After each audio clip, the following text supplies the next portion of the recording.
Hello students, today we'll be discussing the topic how does capacitor store charge.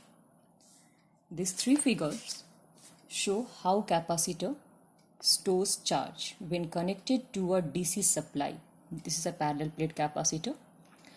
The parallel plate capacitor having plates A and B is connected across a 6-volt battery.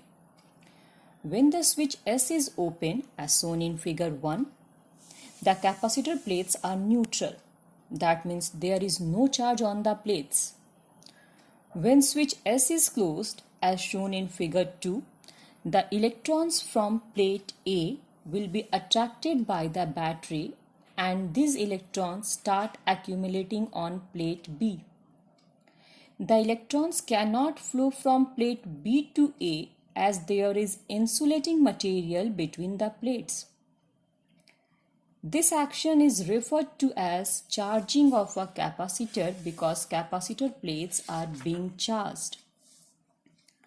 After a very short time, potential difference between A and B becomes equal to 6 volt, that is battery voltage, but is oppositely directed. The capacitor is said to be fully charged and the charging current ceases to flow. The charging process leaves A and B with equal amounts of charge of opposite sign.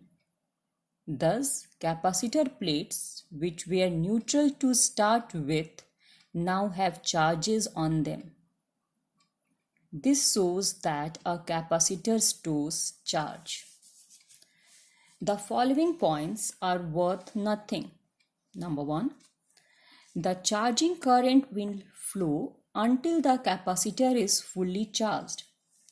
Once the capacitor is fully charged, charging current ceases. Thus, a capacitor once charged prevents the flow of direct current. Number 2, the charging current does not flow through the capacitor, that means between the plates. This is only transfer of electrons from one plate to the other. Number 3, when a capacitor is charged, the plates carry equal and opposite charges. This is expected because one plate loses as many electrons as other plate gains. Thus, charge on a capacitor means charge on either plate.